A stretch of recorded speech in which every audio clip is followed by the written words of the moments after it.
Thanks for listening, everyone. Um, I think I got it started. I thought it was going to be an hour later. But anyway, let's talk about food for small gardens.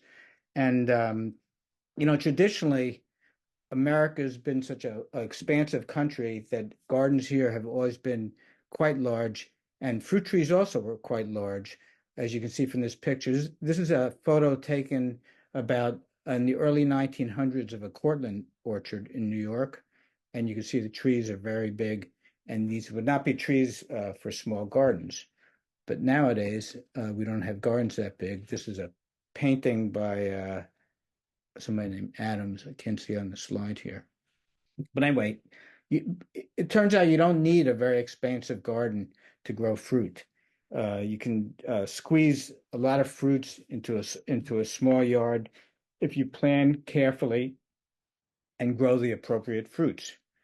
Uh, so let me just start out with some background. If you are going to do this and you want to squeeze a lot of fruits into a small yard, one thing that's very important for most fruits is to have a good site that has good sun and good drainage, good soil drainage, because most fruit trees, or pretty much all fruit trees, or commonly grown fruit trees, don't like to have their soil waterlogged.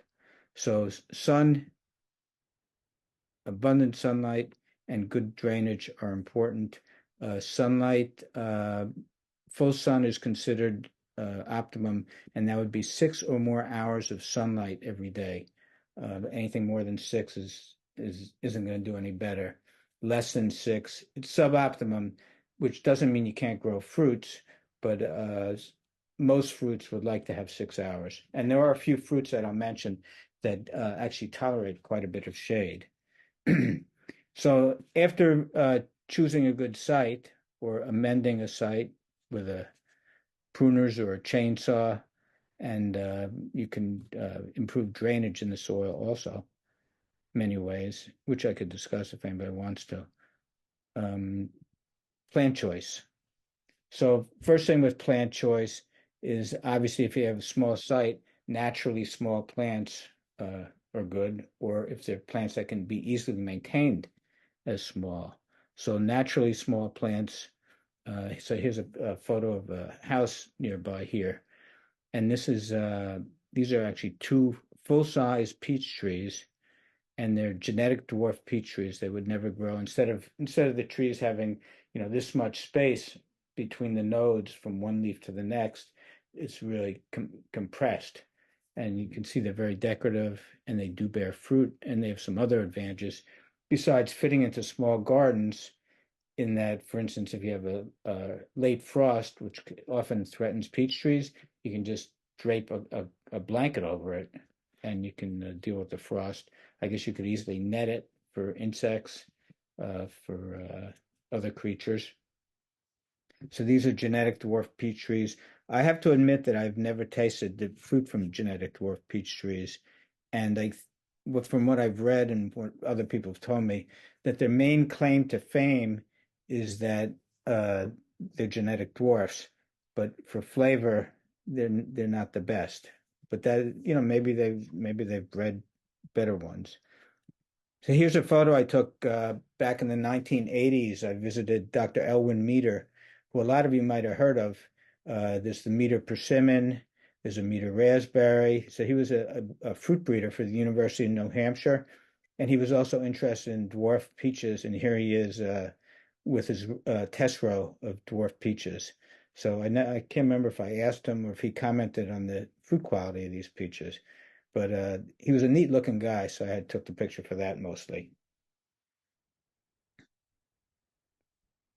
So another way you can keep plants small with certain plants is by grafting them onto dwarfing rootstocks. And as a lot of you probably know, that apples, there's all different size rootstocks. You can go from a full size apple tree, which will be 25 feet or more tall, to this, depending on the rootstock you choose, you can go right down the line for different sizes.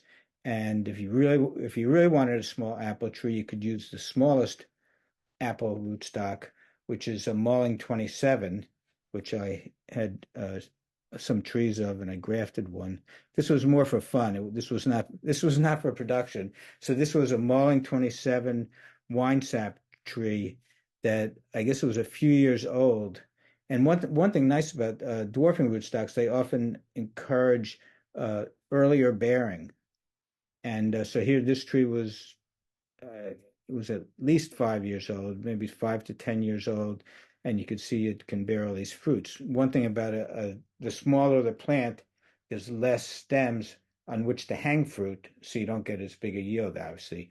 But there was some interest. I don't know how much interest there is now in super dwarfing rootstocks, but in England, I visited England, about 40 years ago, and they were looking into Malling 27 rootstocks for super intensive orchards. And here's a picture from about 40 years ago, which you could probably tell because I look 40 years younger. And these trees were all on Malling 27 rootstocks and planted quite close. Although nowadays with all the slender spindles and all the ways of pruning trees, they you can get by with a rootstock that isn't quite as dwarfing, and they plant the trees much closer. One thing about the dwarfing rootstocks, they make the plant dwarf. They encourage earlier bearing. Fruit quality is very high because there's very good sunlight. All the Much more of the energy of the plant goes into the fruit because there's no wood that's non-productive that the tree has to support. But one thing about some of these super dwarfing rootstocks is they demand very, perfect soil conditions as far as moisture, as far as fertility, as far as weed control. So that's something to keep in mind. So you want a small plant, either naturally small or made small by a rootstock. And even better for plant choice is you want few or no pest problems. One reason for that is because it's nice if you have a small area, say around the house, that you want to plant fruit trees. It'd be nice if those fruit plants, whether they're trees or shrubs or vines, it'd be nice if those plants also are decorative and you're going to integrate them into the landscape there. So you're not going to be wanting to be spraying, first of all, because you might want to spray one plant and then another plant gets sprayed. If it's around your house, you might want to sit outside and you don't want to sit somewhere where this been recently sprayed.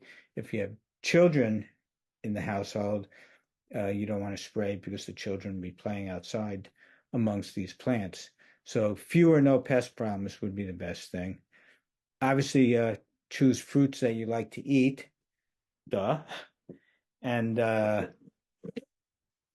preferably, oh, as I said, also pretty plants. So not only have few pest problems you don't have to spray, but also if they're pretty, then you can use them as part of your landscape.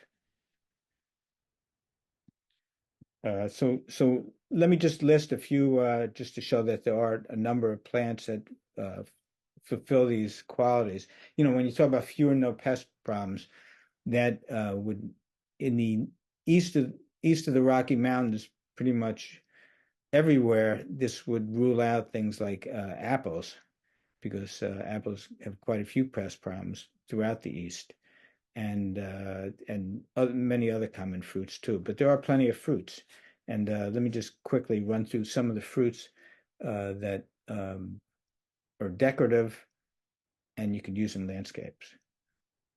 So here's one.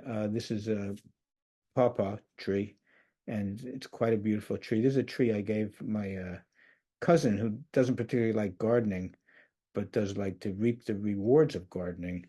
And so I made this tree for her. He has two varieties of pawpaw on it for cross-pollination. And the interesting thing about this is she said that people go by, it's a suburban area.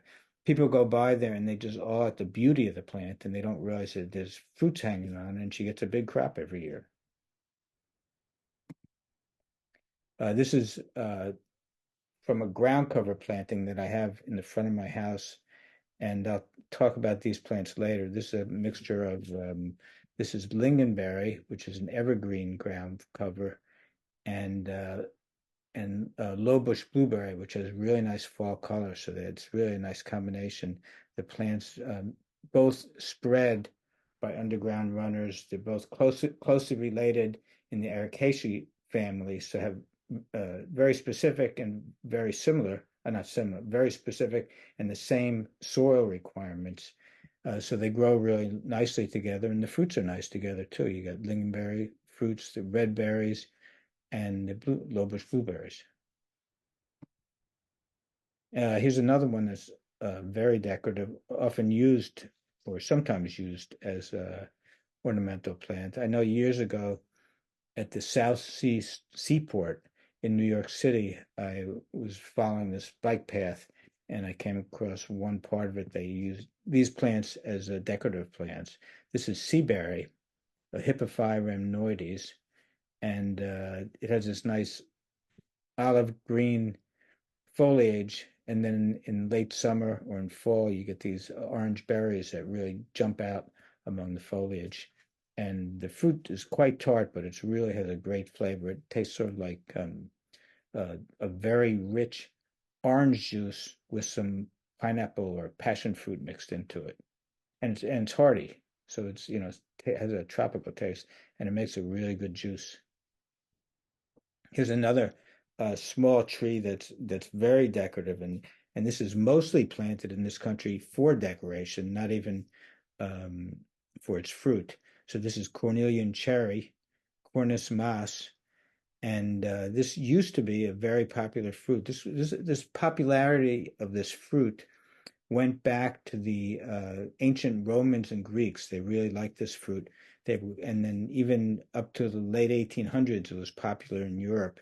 In England, they were called Cornell plums, and uh, and the fruit is red fruit, looks like a tart, like a cherry with a single stone, just like a cherry, and it's a tart fruit. But a lot of people really like this fruit, and very easy to grow.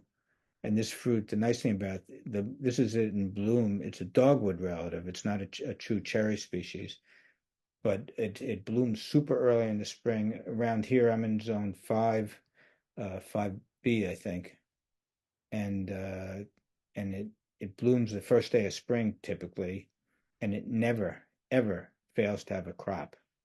So this one you can one plant will bear some fruit, two varieties bear much better.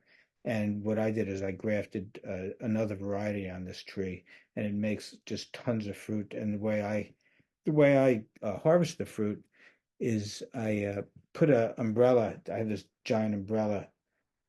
It's a rain umbrella, but it happens to be a fairly big one. Put it upside down underneath and just shake the branches, and all the ripe fruits fall into it.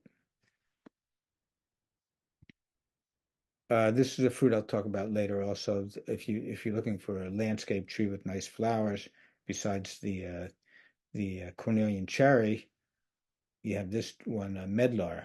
And the nice thing about these flowers is they look like wild roses, sort of. But the nice thing is they open late in the season, late enough so that the leaves have already unfolded. So each single blossom is cradled in this whirl of leaves. So that's a really nice plant. The plant generally, and I'll get back to it, is really a beautiful plant. It's a small tree, and you only need one variety. It's another very ancient tree. Here's one of my favorites. This is a bush called clove currant, and it makes these really pretty flowers in the spring. They're like yellow trumpets, and and super fragrant, the flowers. This tree used to be planted near dooryards so that the aroma would waft indoors. And even one plant will just perfume a whole yard. And it makes a black colored currant. It's different from the black currant of Europe. And there's just another way to have used fruit decoratively. This is Espaye, and I'll talk a little more about Espaye later. This is an Espaye apple tree. This is actually in France at Monet's garden, and you can see the abundance of blossoms on it. And it makes a nice border for a garden. And then potted trees, there's a lot of trees you can grow in pots, and I'll get back to that. This is a fig tree that's you can see all the fruit. It's bearing quite a good crop there. And fig trees are very, very adaptable to growing in pots. And here's just the way to use them. This is my brother's garden. He has a very small vegetable garden, and he made this really nice fence around it. And I said, why don't you sort of soften the verticality of the fence? You know, so you have the fence very vertical, and you have grass there. Put some shrubs outside the fence, and I think these are currants, both red currants, uh, black currants, and maybe some other plants. I can't remember. So that just shows that how there are small plants, some plants that are bear fruit and they're good for small spaces. Should I stop periodically and take some questions? There's just one right now. Oh, Okay. Oriana asks, can you espalier pawpaw trees? For some reason, I think Oriana asked me that once before years ago. But you could. The one thing about pawpaw trees is sort of like you you might want to do it like a peach tree because a pawpaw tree bears fruit mostly on 1 year old stems. So you can't make a very like the apple espalier I showed, you can since apple bears on spurs, which are very short growths, fruit bearing structures. Uh, Pawpaw and peach bear on 1 year old stems, so you have to have some stem growth for the pawpaws. So it's really the different shapes, like a fan shape, would be more adaptable, and it wouldn't be just single branches. You'd see branch, and then it has to have certain amount of long stems off it from the previous year. So yes, you can, but it won't be uh, a very tight looking espalier. Any other questions? Yeah, there's one other, just a quick reminder for folks to put the questions in the Q&A rather than the chat. But I'm seeing one over in chat that says regarding figs are adaptable to growing in the pot. Does the container growing postpone fruit bearing? No. It limits the size of fruit, depending on how big the tree will get or the plant will get. The bigger the plant, the more the fruit. But I've had figs, and I think I'm going to show a picture of it later, in a pot this size, and very quick. It was very quick to bear fruit. And I don't want to give away too much, but I'll talk about Okay. it a little All right, later. great. Thanks. So yeah, everyone, if you have questions, put them in the Q&A going forward. Thank you. And I'll stop periodically for that. So let's talk about some other plants for small spaces and how they within we just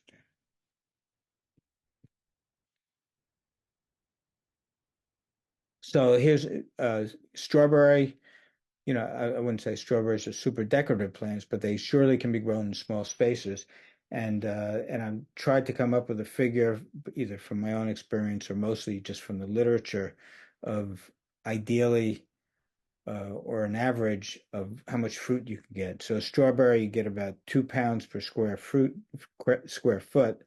And with raspberries, which also are adaptable to small spaces, you get 1 to 2 pounds per lineal foot. And it's lineal foot because the stems sprout all over the place. One strawberry I want to mention, well, two strawberries actually. So this one is a variety called Fall Gold. If anybody has not grown Fall Gold, to me it is the best tasting strawberry. This was bred by it was bred by Dr. Meter, who I showed you a photo of previously. He was spent some time in Korea, and this strawberry has a fairly unique flavor um, that comes from some some species that grow in Korea. And they're not a great commercial fruit variety because they're very tender and they could fall apart easily, and they are also susceptible to viruses, but they have a really, really good flavor. And the other strawberry I want to mention is one of my favorites is alpine strawberries, which a lot of you might be familiar with. It's a different species than the strawberries that you're familiar with. It's Fragaria. Uh, oh, geez, I just forgot it. Well, anyway, they're called Alpine strawberries, and in my hand there's white varieties and there's red. There's a lot of red varieties and there's a few white varieties. So one year I grew a lot of red varieties and a lot of white varieties. I want to see if the differences between the two. And I found that all the red varieties tasted the same, to me at least, and all the white varieties tasted the same, to me at least. But the white ones tasted different from the red ones, and I thought the white ones were much, much tastier. They have a very pineapple taste. And the nicest thing about the white ones are that the birds don't like them. So Alpine strawberries do not taste good at all until they are dead ripe. And by the time they get dead ripe, if they're red, the birds eat them, but they don't eat the white ones. And the way you know the white ones are ripe is the seeds darken and the fruit turns sort of creamy. I like to, a lot of times when people visit my garden, I like to take them around, let them try fruit, and without fail, and I keep on wanting to make sure I'm being honest, so checking to make sure this is true. Without fail, if I give a person a taste of a ripe white alpine strawberry, the first thing they do after tasting it, they say, "Wow." Everybody, that's the universal word. So I highly recommend growing them. They don't make runners like common strawberries, and they can be grown in pots. They're super hardy, very tolerant of. I mean, they have no pest problems really. So so those are nice for small gardens. I grow them in pots. His blackberries. Blackberries, I think, are quite ornamental plants, and especially if they're thornless blackberries. And I don't know if they seem more ornamental, but the stems are of a nice green color, smooth, and maybe I like that because they're not thorny. And so you can get 3 pounds per plant. And this is a bed that I have in front of my house. It used to be a sloping grass and it was a little hard to mow, so I built that stone wall and I backfilled it with soil and I amended the soil to make it adaptable to heath plants, in those plants in the ericaceous family, which include the lowbush blueberry and the lingonberry, and then I just mixed them all together. And there's lupins; they also like that soil. And since this was uh, taken. I also have some rhododendron mountain lion together there. It looks nice, and it's hard to take a picture of because it looks sort of messy in this picture, but it tastes good. And here I am, not uh, in starvation eating leaves. I'm actually picking through some berries there. And here's the low bush blueberry, one of the plants there, which is really nice year round. It's nice in the spring with the flowers. All summer long, the foliage has a nice look to it. In the fall, it has those red leaves that I pointed out. Here's the bed from another perspective in the fall. This is actually Stewartia, a tree that's not in the Ericaceous family, but this is another member. This is huckleberry, Gay-Lussacia baccata, and this one actually bears a few fruits, but for some reason it doesn't bear hardly anything. The fruits don't taste as good as the blueberry anyway, but it has great fall color. And here's a low bush blueberry plant. This was early in its planting. I had set the plants about 2 feet apart, and they've since spread to totally fill in the whole bed. And they can bear about 1/4 of a pound per square foot. And they taste different from high bush blueberries, which are the fresh blueberries that you see in supermarkets.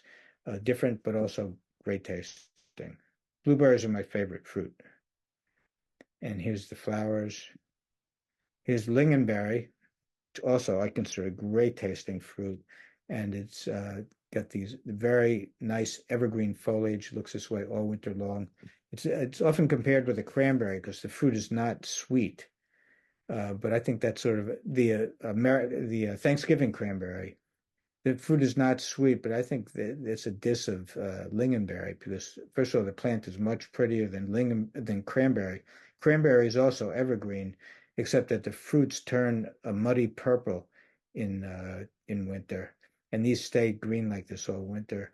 Also, the fruit I consider cranberries to be pretty much inedible unless you doctor them up. This just eating fresh off the plant, they're really good tasting, not sweet, but really good tasting and also 1/4 of a pound per square foot.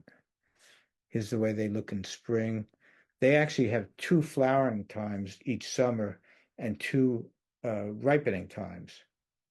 And depending on if the summer is not long enough, it'll only be one, but if it's long enough, it'll be two. And here I do get two. And there's and high bush blueberry. So this is not as small a plant. The lingonberry and the low bush blueberry only grow maybe, lingonberry maybe less than a foot high. High bush blueberry can grow up to 18 inches high. And obviously high bush blueberry can grow, 7 feet or so high, but it can be kept small into very decorative plant. And if you grow it correctly, you get this every year. So here's the secret to growing blueberries and their relatives, which would be the other plants in the Ericaceous family. You need a very acidic soil, pH 4 to 5.5. And the way you do that, people often think that, well, you just add oak leaves or add pine needles or add peat moss. That won't do it. The way to make a change in acidity, you should check the acidity first, and then you effect the change in acidity by using pelletized sulfur. So this is just a naturally mined mineral, and it's just made into pellets. And the nice thing about the pellets, they're not as dusty when you spread it.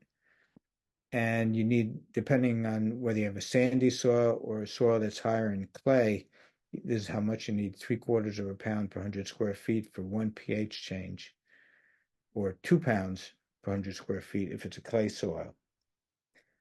The other thing that's very important, and if you live somewhere where they grow wild, such as where I am, you can see where they grow. They grow in these sort of organic mats. Like a lot of times they'll grow in these crevices of rocks where just leaf litter accumulated. And so they like soils that are very high in organic matter. And often this isn't absolutely necessary, but it seems like mix it a little better. Mix a bucket full of peat moss with the soil in the planting hole. And this next thing is important, to every year put down a mulch of 2 to 3 inches deep of some weed-free organic material. So I'll use sometimes leaves, sometimes I'll use sawdust, I'll use wood shavings, um, wood chips, pretty much anything that's weed-free and organic. And over time, the bottom layer rots and adds to the organic matter of the soil. And then every year you keep adding on top. And I've done this now for decades in my blueberry planting, and the soil is just blueberry heaven. It's just like this soft, fibrous mass. And then water is super important, especially for the first 2 years. You want a soil that is well drained, but then water as needed should give an inch depth, the equivalent of an inch depth of water per week.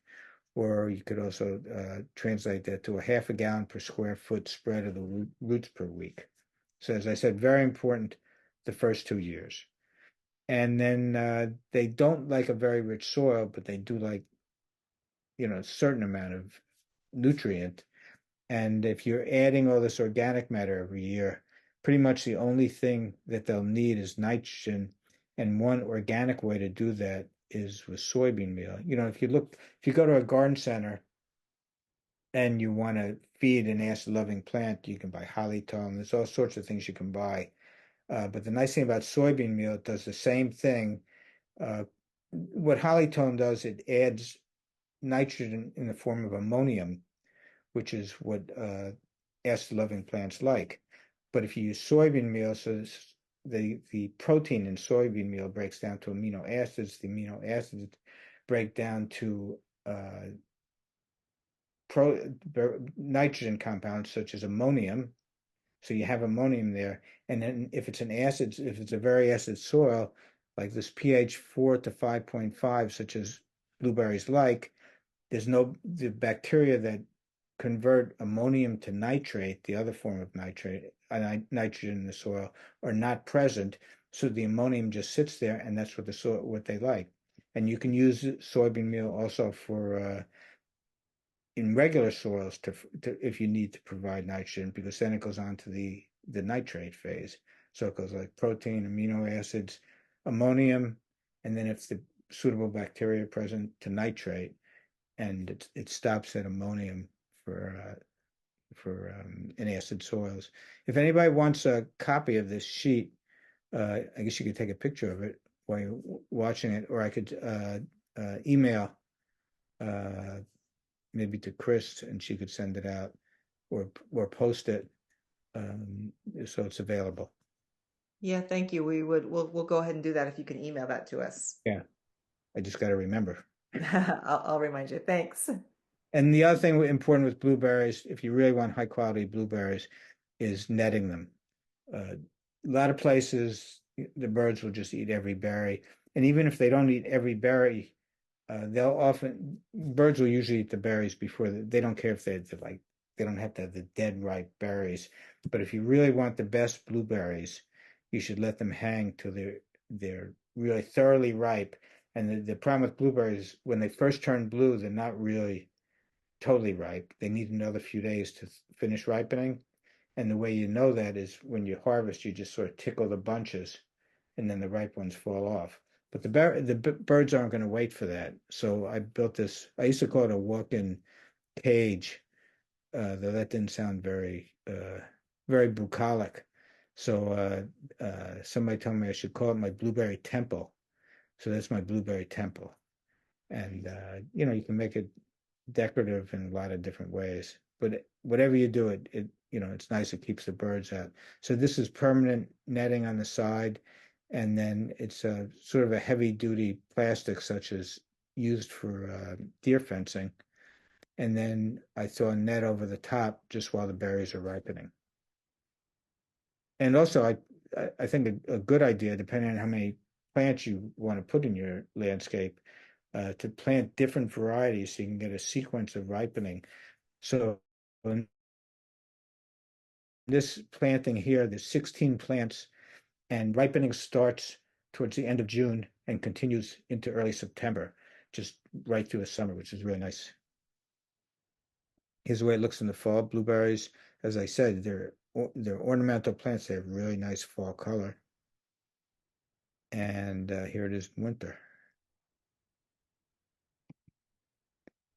Juneberry is another very decorative plant, so decorative that this one also is used as an ornamental plant, often grown as an ornamental plant. People don't know that these berries that are hanging on there are tasty. So, and the taste. Well, I think I'll have a picture of the berries. So the ornamental qualities of the plant, it has these really nice, beautiful flowers in spring. Here in Zone 5, typically bloom mid-April, April 15th, almost on schedule. They'll bloom, and they come in different varieties. There's some that are more tree-like and some that are more shrubby. And to me, they all taste pretty much the same, but they look different. Here's what the berries look like, and they're often compared to blueberries because, as you can see, they look like blueberries. And actually, they don't taste anything like blueberries. They sort of have the sweetness and richness of a sweet cherry with a little almond aftertaste. So it's really quite a tasty fruit. And they ripen, as you might guess, in June, really towards the end of June, early July, right after the strawberries finish, the early strawberries. Oh, let me get back. The one thing about June berries, not only do they not taste like blueberries, they're also not at all related to blueberries. They're a pome fruit related to apples and pears, and they share some of the pest problems. So certain places you can't really grow them. One place that they can't be grown is in my garden. I had a few plants for like years and years, and I would hardly get any berries from them. They can get rust disease and various insects, but at a better, I actually have a, I should say that my farm then is a very poor site for fruit growing. It's a river bottom soil, so the soil is beautiful, but the air is very dank. It's sort of in a valley, so all the cold air sinks down, and the more damp, and there's 6,000 acres of woods behind me that I don't own, and all the pests can move in from the woods. But in town, only like 4 miles away from here, where you have to go up to get into town, uh, they do grow these as ornamentals, and they bear fruit. So here's red currants. Um, Here's a quote I got on currants to show how easy it is to grow. There's a quote from I think, the mid 1800s. The currant takes its place among fruits that the mule occupies among draft animals, being modest in its demands as to feed, shelter, and care, yet doing good service. So very easy to grow. One thing nice about them, generally, and notice I wouldn't make too much of a blanket statement, but generally, uh, deer do not like plants in the ribes genus, and currants are in the ribes genus. And also, one thing about growing currants, they are one of the few fruits that do tolerate shade quite well. I mean, I've seen them growing in deep shade and bearing fruit. So you have white varieties and you have red varieties. And to me, they don't taste all that different from each other, but they are beautiful fruits. I like the way with the light, you can see the seeds floating inside the white ones.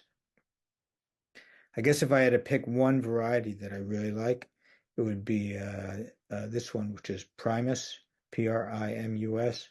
It's a variety, obviously, of white currant. Let me just.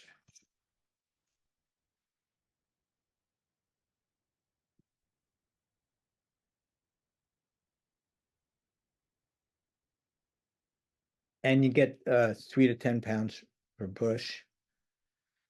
Here's the way they look in spring. Not a very good picture, but the fruit look like, I mean, the flowers, they're green, and they look like lace hanging down. But the really nice thing is the fruit. The fruit is very ornamental on the plant. And here's what the fruit looks like. And I think, oh, I had another picture. I grew them as espaliers, like a T, along my vegetable garden, and then the fruit would just dangle down and look really pretty. Another ribes plant is and it's one of my favorite plants. A gooseberry, you can get 8 to 10 pounds per bush, and uh, red currants, they tolerate shade and they tolerate deer. I've never had deer eat them here. And this is a variety. People think all gooseberries are small, green, and tart. So you can see this variety at least, which is the variety jumbo, is not small. And if you could taste this, this is not tart either. This was one of the best ones I ever grew. It has this texture where it's a firm skin, and you put one in your mouth and you bite into it, and it explodes with flavor. And it's a sweet, it's a sweet flavor, sweet gooseberry flavor. So here's some of the varieties that I grew. In the past, I had a collection, too big of a collection. I had about 50 varieties I was growing. And fortunately, around then is when the USDA opened their germplasm facility in Corvallis, Oregon, where that's where they housed the gooseberries. So I donated a lot of them to the collection. So this then reduced my numbers to about a dozen varieties. And if I had to pick my best, like five or so, I would choose these: Captivator, Poor Man, Black Satin, Red Jacket, and Hinomachus Yellow. And I emphasize the yellow because there is also a Hinomachus Red, which I don't think tastes as good. I think it might sometimes be sold as a Lepe Red. But anyway, you can see that they vary a lot in size, vary in color, and if you look more closely, there's some of them have like hairy skins and some don't. And if you could taste them, some have a more of an apricot flavor, sort of a hint of apricot, but they all have a gooseberry flavor, but a hint of apricot or a hint of plum. And these are what the British call dessert varieties. And they have cooking varieties and dessert varieties. So since I can't cook well with fruit, I only grow dessert varieties of gooseberries. And this is another one of my favorite fruits. This European black currant, and you can get 10 pounds per bush. And this is a fruit that not everybody's going to like. It's got a very strong and very distinctive flavor. Um, Pretty much everyone likes it made into something, say like a drink or or liqueur cassis from the liqueur cassis is made with gooseberries, but I like them just straight up, and I freeze a whole bunch of them, eat them all winter. And my two favorite varieties are Bella Ruscaja and Titania. And I don't know if I could tell them apart even, but I think that they're both good tasting and also disease resistant. Rabies were banned by the U.S. by the federal government about 100 years ago because they were an alternate host for white pine blister rust, and the ban was lifted in 1966, the federal ban, but each state could have their own bans, and mostly it's been lifted, but some retained it for European black currant because that was really the rabies that was the best alternative host for the blister rust disease. Um, so, uh, Belarus, Gajah, and Titania are resistant to the white pine blister rust. And the reason it was banned, I should backtrack and just mention this. So if it's an alternative host, that means it's a rust disease, white pine blister rust, and it needs two hosts to complete its life cycle. So one host is a susceptible rabies, just such as a susceptible variety of European black currant, and the other host is white pine and other five-needled pines. And the white pine was an important and still is an important timber crop. So in order to save that crop, these rabies were banned. And since the ban was not that effective for various reasons, in 1966, the federal government lifted the ban and put it under state mandate. So now a lot of states that had restrictions on rabies, including European black card, that they lifted them. They no longer have the restrictions, and but nonetheless, these are resistant varieties. And this also, like the European, like the gooseberries and the red currants, can tolerate some shade and is deer resistant. And one more rabies. This is a clove currant, which I mentioned previously for being so decorative. Here it is uh, in flower. Here it is in flower again. And here's the fruits. And you can see the fruits look like just like the other black currants, but they taste very different. And they're also good, although I don't like them as much as the European black currant. And they ripen throughout late summer for over a few weeks. They don't ripen all at once. The European black currants ripen all at once. Actually, before I go on, let me just see if there are any other questions. Yeah, we've got several questions. So while we're on the topic of currants and gooseberries, um, are gooseberries also carriers for that white pine disease? Well, it turns out that gooseberries and currants are not cultivated gooseberries and red and white currants are not good carriers for the disease. Okay. And I say cultivated because there are a number of wild species. One reason the ban was lifted was because a lot of the spread of the disease was due to wild plants. Ah, And and in under good conditions where, depending on humidity and winds and everything, the spores for the disease can travel 100 miles. So, that made banning these, first of all, they're not that susceptible, and it was not that effective because a lot of the disease is just coming from wild species. Okay, great. Thank you. Eve asks, do you have invasive spotted wing Drosophila on blueberries? And if so, how do you deal with them? I do, and that's a whole story how I deal with them, but I'll just make it brief. So I do have it. They don't typically show up till early August, and I do a lot of monitoring and testing of the fruit to see if it's infested. And so they don't show up till early April. So if somebody wanted to grow this fruit and not do anything at all, just plant early ripening varieties. But I like to have my blueberries all summer long. So what I do is I was working with Cornell. Peter Jensch of the Hudson Valley Lab of Cornell was developing these traps, and I was testing them, and they were quite effective. Although they you had to have one per plant, so it wasn't that good for commercial people. And the bait, the poison bait that was in this trap, had to be refreshed every week or two, so that made it even less effective.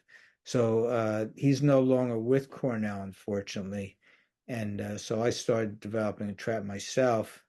And I mean, I can't believe a trap that I would develop would work this well. But the last 2 summers, we had very few uh, spotted wing Drosophilas. But there's other ways. If you want to spray, you can use Entrust. You're allowed 2 sprays of Entrust and the 2 sprays you can spray once, then you have to use a different spray, and then again. And the reason is that no resistance develops to Entrust, which is a organically approved spray. And there's a few other ways that they can be controlled, but there's also very fine netting over a whole planting. I'm trying to think what else. There are other sprays that are under investigation, organic sprays.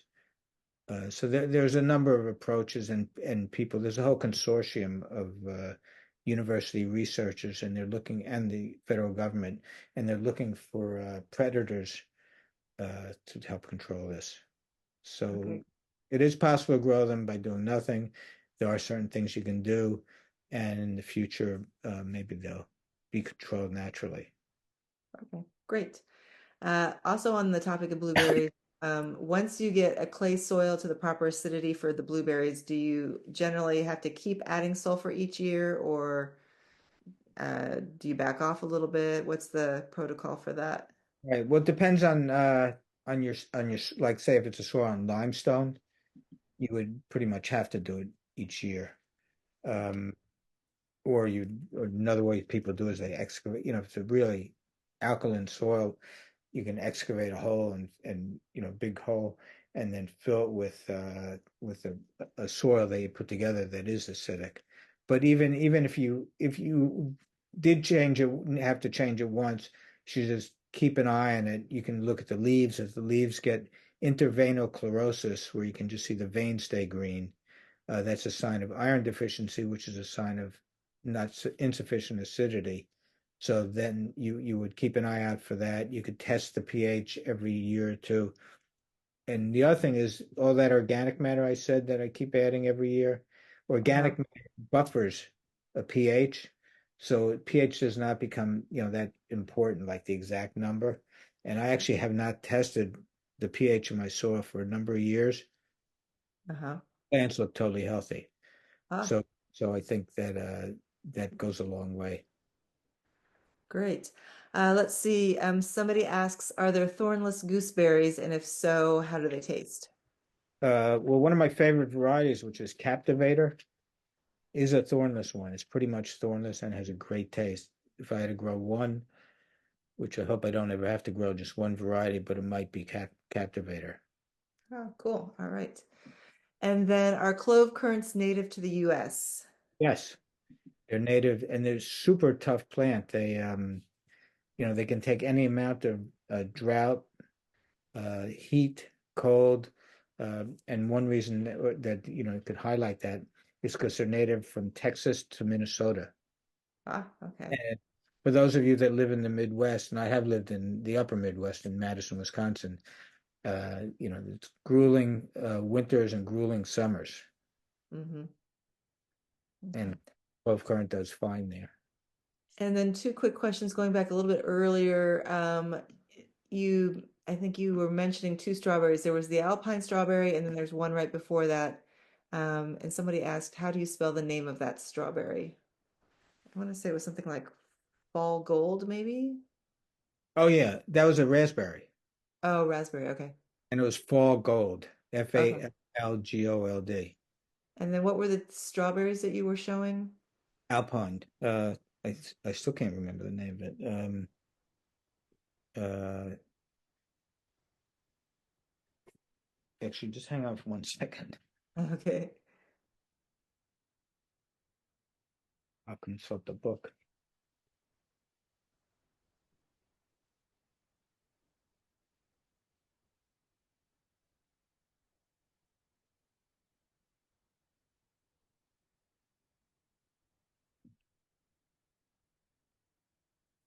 Just a reminder for folks, again, if you've got questions, you can be putting them in the Q&A.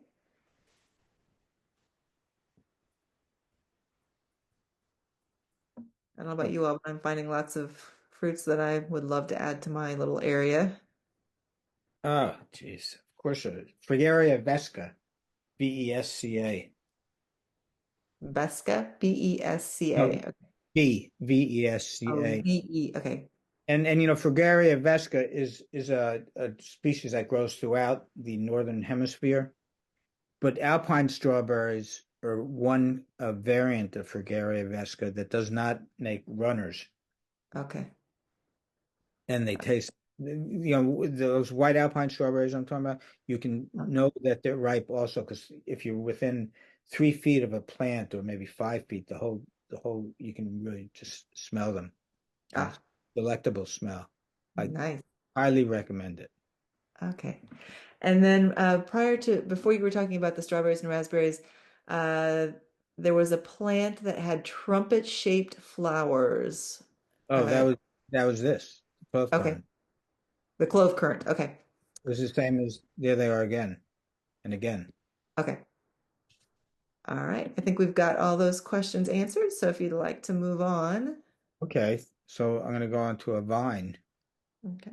one of my favorites. This is well, I guess if you live in a mild climate, you can grow the big fuzzy kiwis, or you could also grow even whether in a cold climate or in a warm climate, you can grow the hardy kiwis. And you can see that the hardy kiwi fruit uh, are smaller than the fuzzy ones. You see inside they look the same. And you can see these have a smooth skin, so you can eat them just like grapes. And what you can't tell by the picture is that the difference in taste. These are pretty much everyone agrees that these are uh, uh, have more flavor and better flavor than the big ones. Although I have to say, if I could grow any kiwi, there's one that's tropical with the yellow flesh, and I think those are the best ones. But the other thing I like about these is they don't have these stickers on them. Those stickers bother me. So anyway, there's two hardy kiwi species that are commonly grown for their fruits. One is Actinidia arguta, and the other is Actinidia colomicta, which really is spelled just the way it sounds. I just I have a handout for this presentation. I could send that to you, Chris, also, and maybe you could post it and people could download it. Oh, that would be fantastic. I think that would be very beneficial for folks. Thank you. Because I realized when I said colomicta that nobody's going to be able to spell it. Yeah. But anyway, the two species differ. Let me see what my next slide is. This is colomicta. So I recommend growing, even though commercially the one to grow is arguta for home planting, unless you're very, very serious about growing these. Uh, I would grow colomicta. And the reason is that the arguta are very, very vigorous vines, and you have to you have ideally you have a trellis, and you prune them very exacting, and because if you don't do that, they're going to take over whatever you have them trained on, and they'll send out vines like 10, 15 feet long every year, and you have to cut them back. You prune them. I won't get into the pruning, but you prune them by a cordon method where you have a trunk, permanent cordon or side arms, and then the fruiting arms come off that. But it'll make like a whole tangle of growth every year, and you'll be cutting a lot of that back. And they're pruned similarly to grapes, but they just make a lot more growth.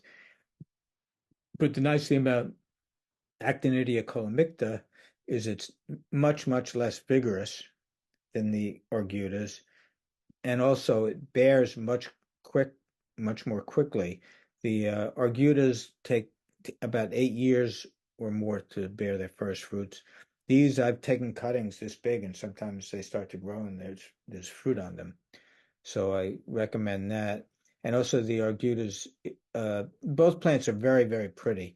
And these are pretty in that they have this variegated leaves. That's one kind of variegation. Sometimes they have a little pink on them, a little silvery look to them. And these are ripe in early August, and the Argutas start ripening in mid-September on. So the one thing about these, since they ripen during the heat of summer, they tend to drop. So what I do, as soon as I see the first ones softening up, I take that big umbrella that I mentioned previously, put underneath, and shake a lot of them down because they just drop. The other way I see that they're ripe is I have ducks, and I see the ducks hanging out beneath them, then I know they're ripe. Oh, here's some of the variegation. It's really quite pretty on these plants. And there's one of my vines. And here's the way it looks. Here's the cordon that I have. So these I do train to a cordon, but you could get by with, these are often planted as ornamentals. And a lot of older states have actinidia, either arguta or colomicta, planted just as ornamental. And the way they prune them, they just sort of hack them back, wherever they seem like they're growing out of bounds. But if you really want fruit, you prune them more deliberately, and they bear best on 1-year-old stems, new shoots growing off 1-year-old stems. So you can see when it's pruned well. I grow mine as on trellises that 5 wires, parallel wires in it, held up by T's going down the row. And this is what it looks like, and just come along and you harvest them or shake them down. Tart cherry. These are relatively, as compared with sweet cherries, much easier to grow, and you get up to 100 pounds per tree. Is my daughter with our tart cherry tree. Quince. So this I indicate that this is Sidonia. So there's a flowering quince, which is a common ornamental. That's Chanemeles japonica.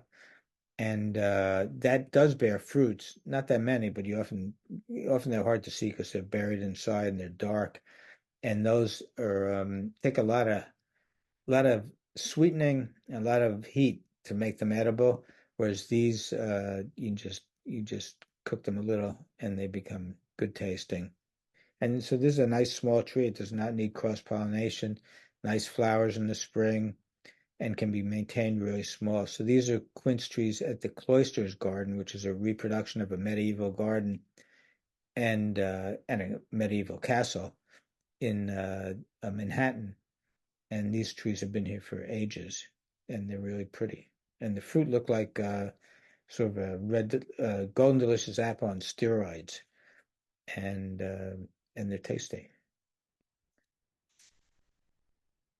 It is related to apple and shares some of the same pest problems, though. And very close relative, a lot of similarities with quince is a medlar, which I mentioned previously, with the flowers that open late enough in spring so that they're in a whirl of leaves. So this is a very a pretty ornamental tree. Only grows about 8 or 10 feet high and wide. I'd say more close to 8 feet high and wide, and can be kept smaller. Does not need cross pollination, and the fruit is sort of interesting. Let's see if I have a picture of the fruit. Oh yeah, so here's the fruit, and it's ready for harvest when the leaves start to fall. And just realized I had some fruits in my pocket, not of medlar, just that I had picked them a few days ago for seed. Um, anyway, medlar got a lot of disparaging comments in the Middle Ages when it was a very popular fruit.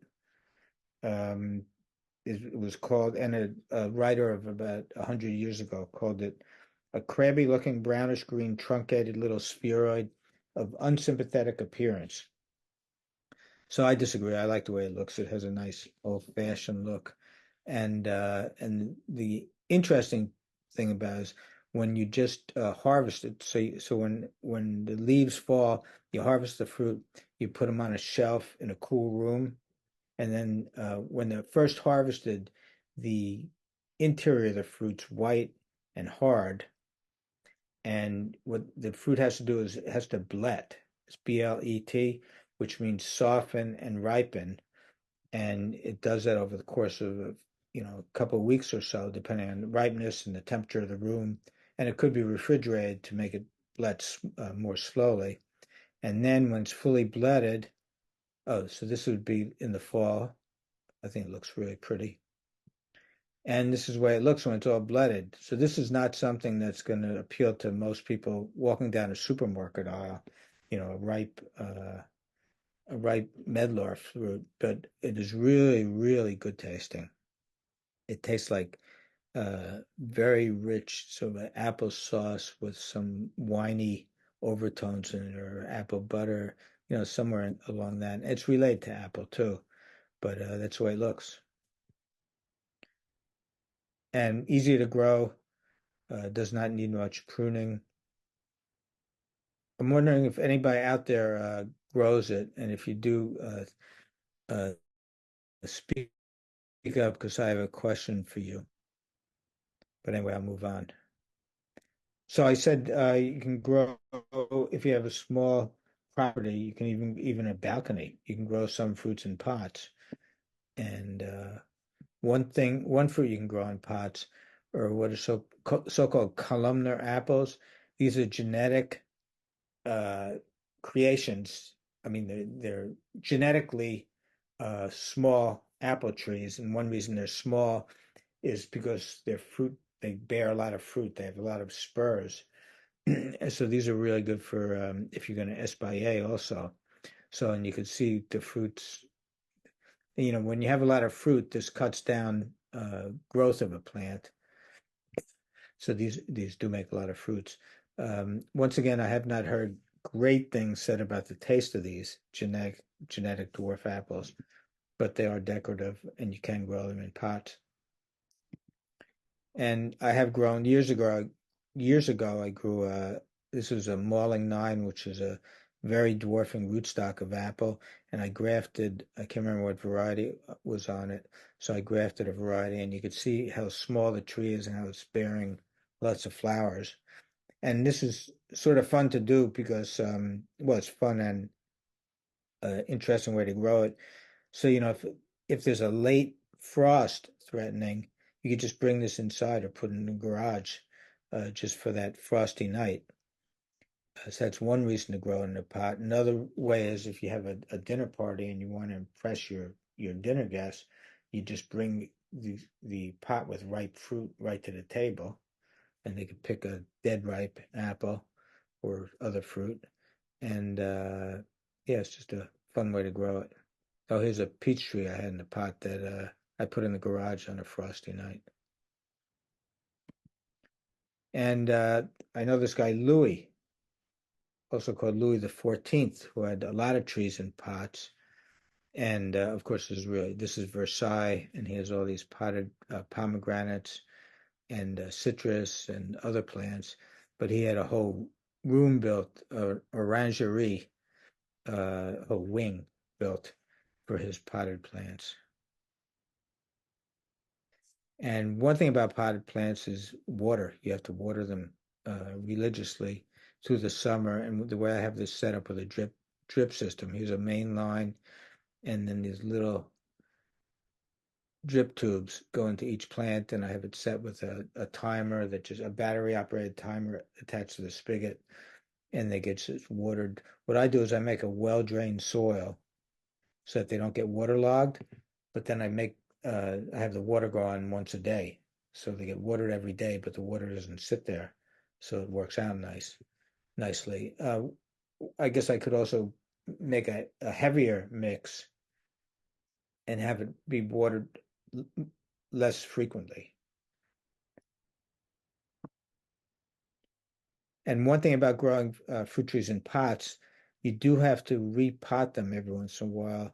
So when they're small, you can repot them into a larger pot. But once they get to be full size or as big as you want to, if as big as you want to let them grow in that pot, because you don't want to move a pot over a certain size, uh, what you do is root prune them, which I'm about to do here.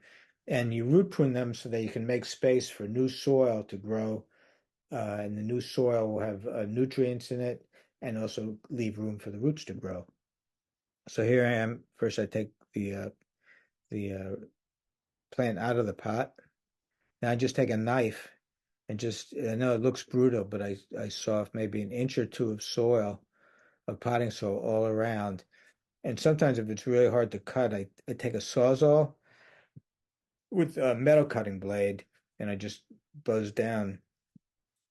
And if it's a really big pot, I might leave the plant in the pot and just take out a sector of soil all the way down like that. And then next year I'll take a different sector out. So there I'm doing that. Then I have all this space now to fill with soil and the roots can grow there. So I fill that up with soil, I pack it in so it's really firmly against the roots with a thick dowel. And there it is. It's ready to go. So that's a kumquat. And that is a plant that has to be moved indoors in winter. So I don't want the pot to get too big. I mean, I don't want to have to move the plant to a pot that's too big. There's another one that was it was a hybrid. Maybe that was a Meyer lemon. Oh, here's the strawberries, the Alpine strawberries, the white ones. So it's really nice. I have this wall. This is part of the wall from the heath bed, but also leads up to my front door. And I just have these plants sitting there, and just pick the fruits as I go by, and you can see these all look ripe, and they're really. You might taste a fruit that's as good as these, but you won't taste a fruit that's better. Is that same picture? And then figs, used for clothing in the past, but also here's a fig tree. I took a cutting the year before this, and this is the growth the first year, and you can see how fast figs bear fruit. So figs bear fruit on new shoots. Certain varieties, not all varieties. Certain figs are very interesting fruits in that there's some varieties that bear only on new growing shoots. Some varieties bear only on old shoots, and some varieties bear both. And the new growing shoots ripen in late summer. The figs on new growing shoots. The figs on old shoots ripen in midsummer or earlier. So you can get two crops a year if it's a kind that bears both types. And let me just point out, in case somebody's going to have a question, that in California and Mediterranean climates, they grow a fig that needs cross-pollination, the so-called Smyrna type figs, or they're sometimes sold as Calamurna figs. But pretty much all figs grown out of, in the East would be not require pollination. And I like to grow figs. I have some potted figs and I have some figs in the ground, but I also have figs in my greenhouse.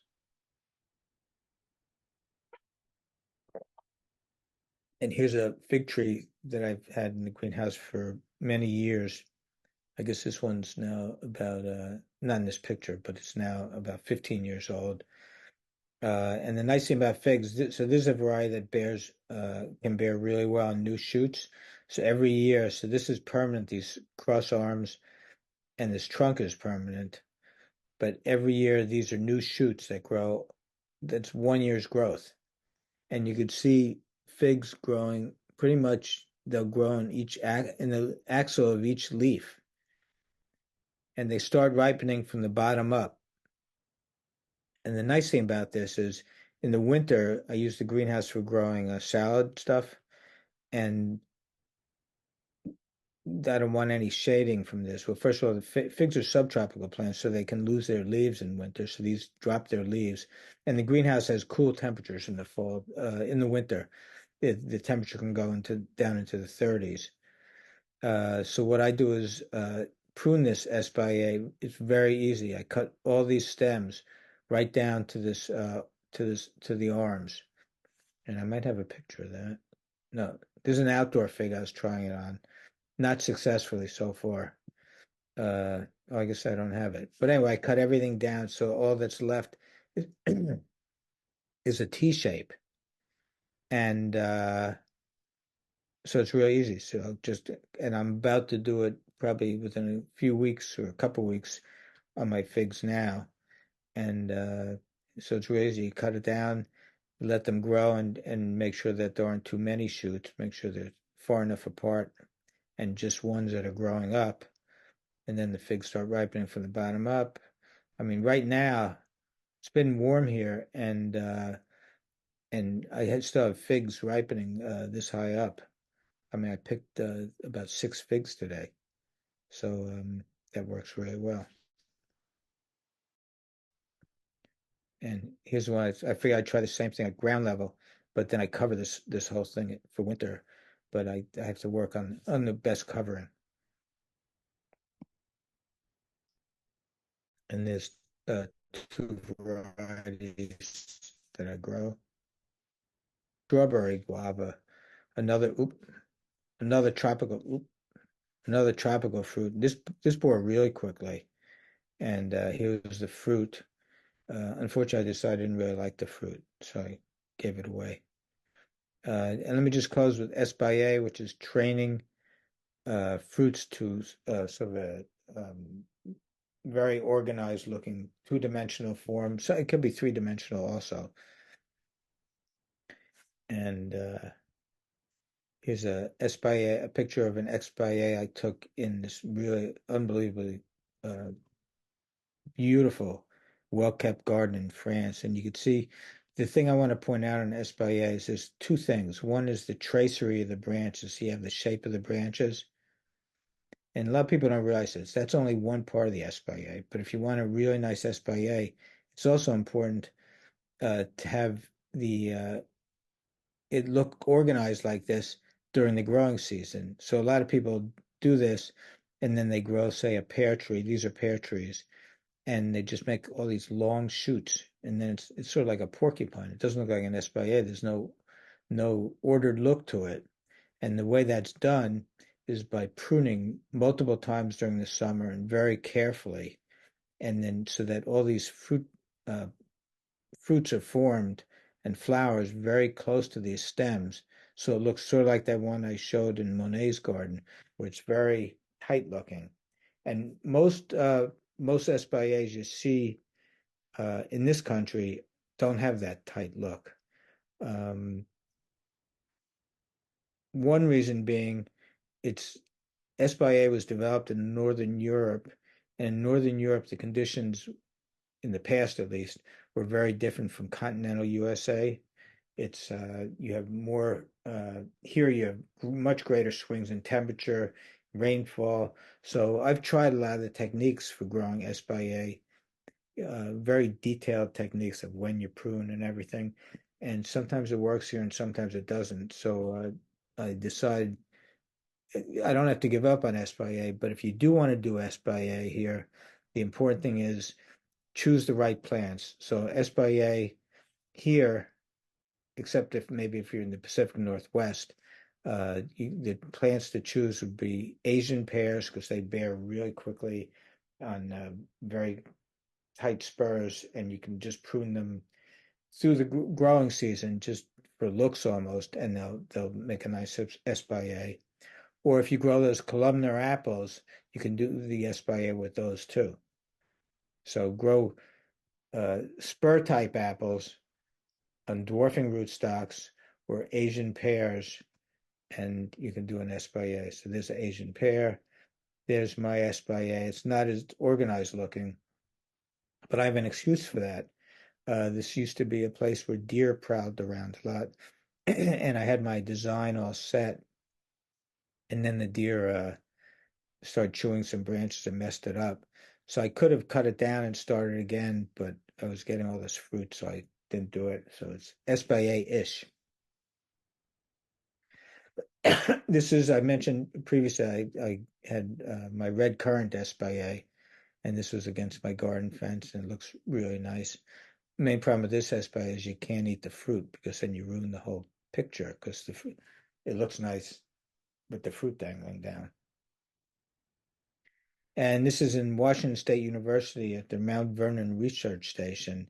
The They've created these espaliers there of pear, and as I said, in the Pacific Northwest, espalier is very similar. I mean, the climate is not that different from Northern Europe, and a lot of the techniques evidently work there. And you can see this is, the important thing is not to just have the branches trained in these geometric ways, but also to have fruit along the branches. So a lot of times people will grow espalier here and they'll get the branches trained, but they'll have a fruit here, a fruit here, a fruit here, a fruit here, just occasional fruits. And that's it. If you want more information, I can take some questions, but I'll just say that I wrote a book called The Pruning Book, where I talk about how to prune just about any plant, and I have a whole chapter on espalier in the end. Fruit, landscaping with fruit. Oh, what happened? Oh, did I do that? Oh, landscaping with fruit, how to landscape with fruit. And I did write a whole book on growing figs in cold climates. So I can take some questions. All right, fantastic.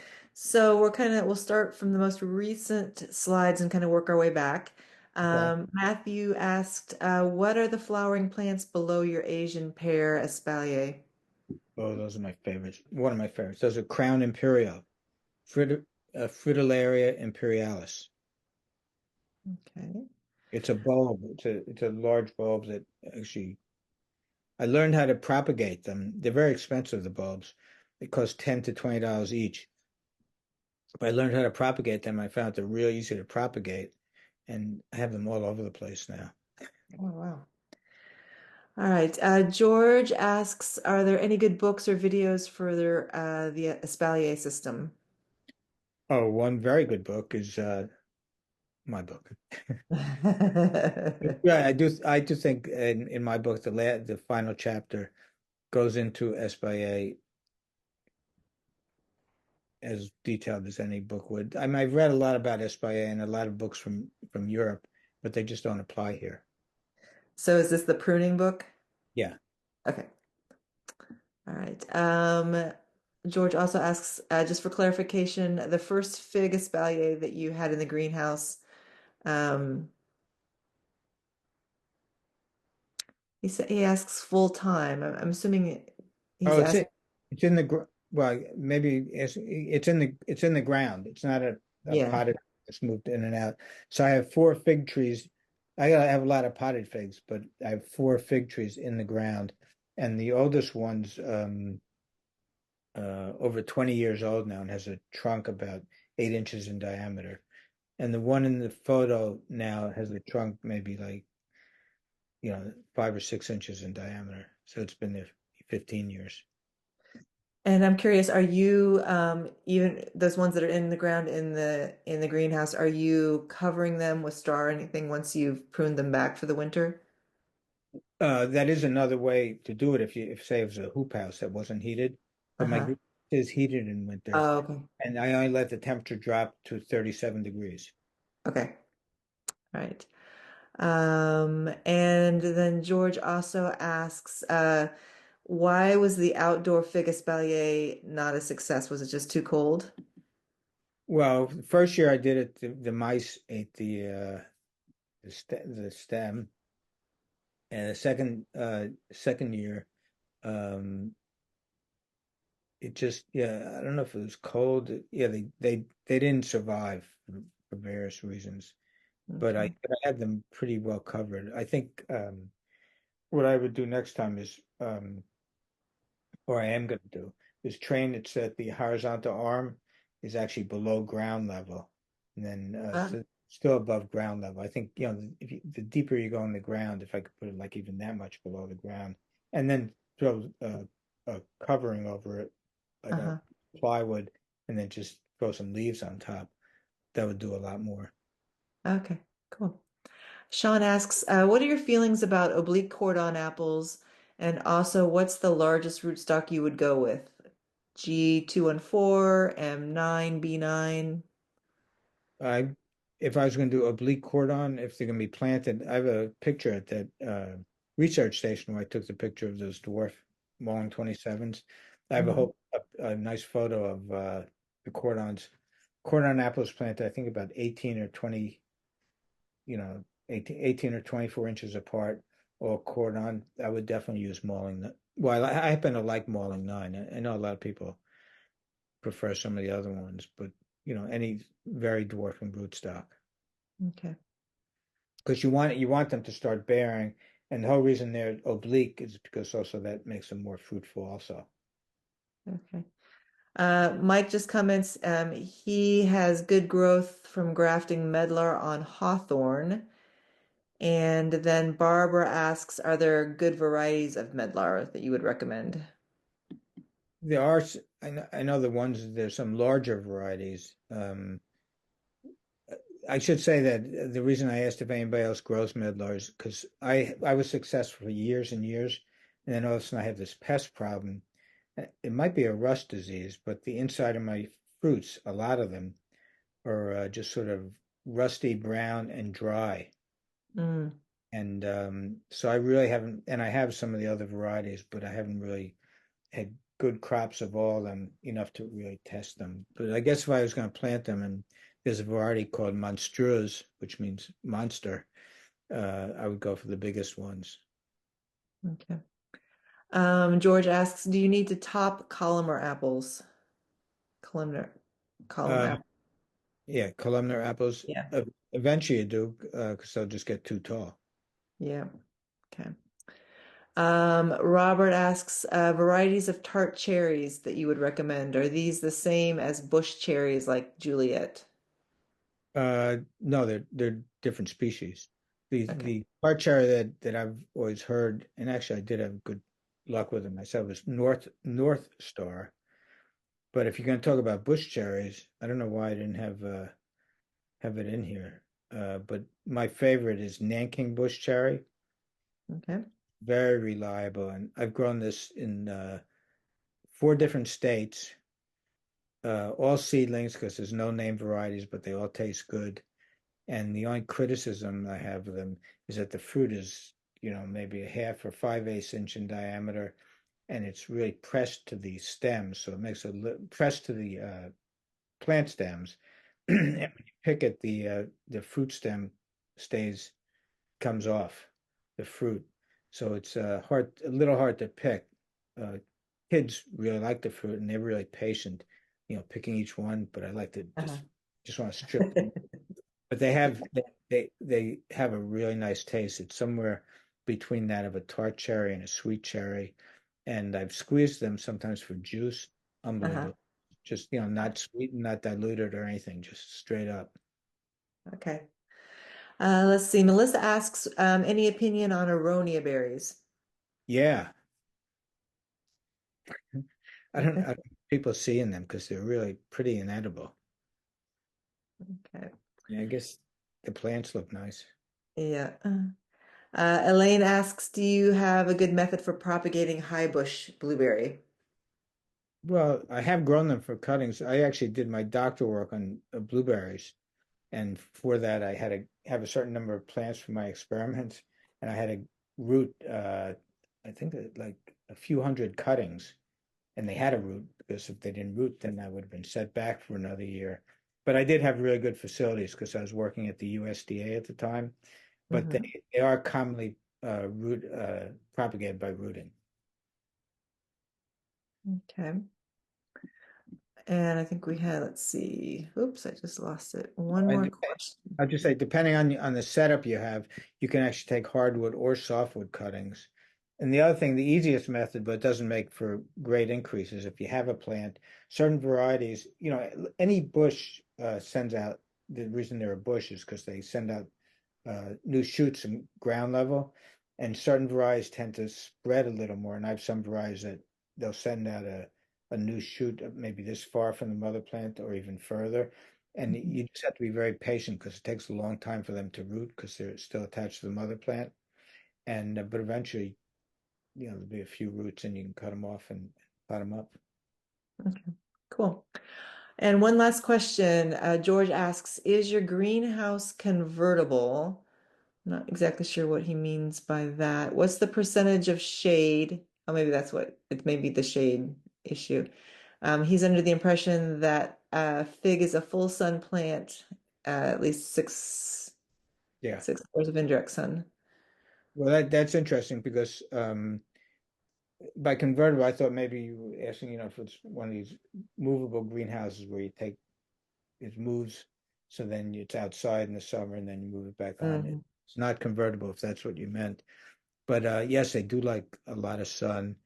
And so in the summer, it does get hot in the greenhouse, but I let the temperature get up, 100 or higher. I figure these are figs, and in Saudi Arabia, in these places where they grow, it gets over 100 degrees, and they seem to do fine. So I don't shade my greenhouse at all, but I have roll up sides for venting, and I have a fan, and I'm going to put top vents in too. And I related to figs, so we're doing a little bit of a research project here in Indiana, and we just put the fit we potted some figs in the ground on a couple different farms here, and they did start producing late summer. And one of our farmers was noticing that if she plucked off the leaves around the fig to get them more sun, they appeared to be ripening faster. Have you played around with that at all? I would say that's if you looked at that more carefully, I would say it's not having an effect. Uh, Okay. a lot of fruits do not need sun to ripen. Okay. Actually, most fruits don't need sun to ripen. They need sun to color up. Okay. And I think that there's a danger there that this fig, I don't know if a fig doesn't get sunburn, but it could get, if it's growing in the shade of leaves and then you pluck off the fruits, I mean, pluck off the leaves around it, it might actually get sunburn. Okay. That's good Yeah. to know. What some people do to promote earlier uh, fruiting is that after I think 5 leaves or so, they pinch out the top growing bud to try and force little figs that potentially could form later in the season to form sooner. Oh, okay. And this is something I'm still looking at. Okay. Matt says, I have a fig in my greenhouse where the fruit stopped increasing in size and it just stayed medium size and hard for the last 2 months. Any idea what might be going on there? Yeah. The fig has what's called a sigmoidal growth curve. So I guess if you're looking, it's backwards, but that means early in the seed, right after it starts to grow, it swells up, swells up, swells up. Then it sits, sits, sits, just sits, and then just before it starts to ripen, it swells up again. So you're in this phase. So uh, is the you can just hope it gets to this part soon, because even if it's in a greenhouse, I guess it depends on where you are. But I always thought it was day length and temperature that was keeping my figs from continuing ripening. But this year I have figs later than ever, but it has been warm out, so it's not, but the day length is the same as it in the past. So I think just the warmth is keeping it ripening. Also, it's been very dry here. We have a serious drought condition which is good for the figs. Just because the humidity sometimes then they start rotting instead of ripening. Also, Ah, in my book, the fig book, I point out that if they do start to swell, if they're far enough along, and it's not exactly specified what far enough along means, if they're far enough along in ripening, if you can do this process called oiling the eye. We put a drop of olive oil right at the eye, and this can speed ripening. okay. Yeah, I think somebody else mentioned they'd seen that too. Yeah. Let's see. John says, I tried growing Nankings for years and they only bore a few fruit each year. Any comment on why that might happen? Frost was definitely not an issue. Right. Even with frost, I've grown them for decades, and only one year when they were in full bloom, the temperature dropped to 14 degrees for 2 nights. That was the only year that 2 years they got frosted. I would say, first of all, you do need two different plants for cross, even though they're all seedlings, for cross pollination. And if you have more than one plant, hopefully they weren't propagated by a nursery by cuttings, which means they'd be essentially the same plant. Uh, Mhm. Cross pollination would be the main thing, and full sun, of course. And I guess that's it. And then our final question, Lance asks, how are you propagating the Crown Imperial? Oh, so if you dig up a bulb, it's a non-tunicate bulb. It doesn't have a covering on it. It's sort of like a lily bulb, and has these scales. And if you take off a scale, and you can even use just a piece of a scale, doesn't have to be a whole one. As you try and take them off. Also, I should warn you, and if you grow it, you probably know this, that the plant smells like skunk, but, but not very strong in a way that I find very pleasant. Except when you're working with the bulb, it's going to smell a little stronger, and your hands will smell like it too. So you take off some of these scales, and it doesn't matter if you break them or anything. And I get pieces maybe an inch by an inch, and then you put them in a bag, plastic bag with some moist potting soil, and you put that somewhere warm, say in the 70s, for 2 months. That's because they have this dormancy for the roots. And then you put them in cold for 2 months or more, and that's for cold stratification. And then you'll see all the you'll see roots have formed, and then you just pot them up or plant them out, and eventually they'll become bulbs. Actually, if you look at my on my website, I have my blog also. If you look on my latest blog post, I actually talk about it, and I have some photos of the whole process Oh, great. just by chance. All right. Well, Lee, this has been a fabulous talk. I always enjoy listening to all that you're doing and growing and trying, and it's amazing all that you've done. So I encourage everyone to check out Lee's website and his books. I've got several of his books, and they're great, easy to follow, easy to read books with so much information packed in. So definitely check that out. We are very grateful, Lee, for you talking with us this evening, and um, a few things I'd like to just kind of point out for everybody who's on here. We want to thank our sponsors this year, One Green World Nursery. You can order from them, and if you use the code word NAFEX, NAFEX in capital letters, you can get 10% off an order. Copenhagen Farms Nursery, it's a great place to get rootstock. And then Southern Orchard and Nursery. Larry Stevenson owns and operates that, and he's been a sponsor again this year. Once again, this session and all of our sessions are being recorded, and they'll be made available on our website when you log in. This is only for members, and they'll be available a few days after the conference is done. We do have some older videos and talks that we've done on the NAFEX TV YouTube channel, so you can check some of those out that are open to the public. We'll try to make some downloadable content, so we'll circle back with Lee here and get some of the things he offered up to make available to you and make that downloadable for you as members. And just a heads up, tomorrow we've got 4 sessions. It's going to be a jam-packed day. Again, all of those sessions will be recorded in case you missed them. The first one in the morning, at least, let's see, 11 a.m. on Eastern Standard Time, will be about old Southern apples, followed by early afternoon, the Project Pawpaw. After that, we've got a great talk on grapes and grape breeders who are seeking the best of both different types of grapes. And then in the evening, we'll have our annual meeting. And if this is your first time doing the annual meeting and show and tell, the way this works is the annual meeting will actually be in the meetings format, not the webinar format. You will be able to come off screen and ask questions or chat. I will give a very brief 15 or 20-minute formal annual meeting talking about old business, new business. We'll be looking for folks who are interested in becoming board members.